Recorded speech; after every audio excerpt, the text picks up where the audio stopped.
So now that I'm home cooking more because of the whole COVID thing, I'm realizing that my spice cabinet is just crazy. And I tried to look up racks and things like that on Amazon. I wasn't happy with what was there, and some of it was just pricey. But I did find these little drawer organizers on Amazon that are supposed to go in, you know, just a drawer to kind of organize your pencils and stuff.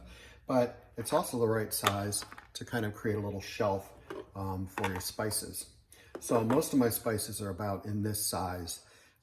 So what I want to do is put this drawer with some command strips, some heavy duty ones or medium duty, and then put that into my shelf. So let me pan up here so you can see how I'm doing that. All right. So what I did is I put in 2 of these so I have the right height.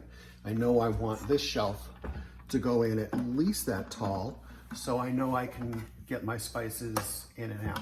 But I want it to be a little taller than that. So I found these clips that I got at IKEA, and you could use bottle caps or anything to kind of create a spacer. And that way you have both of them at the same height. And I can take off my peel and sticks.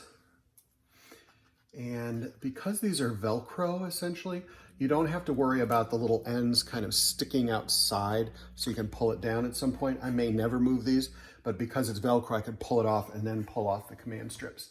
So I'm gonna go ahead and line that up. I'm gonna put it towards the back of my cabinet, line it up on my 2 clips, and then press it against the wall.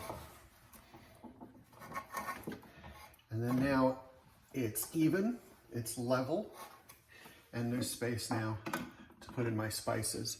I'm gonna do this all the way around the cabinet so that I can almost double my storage area for my spices and not have to take up another cabinet.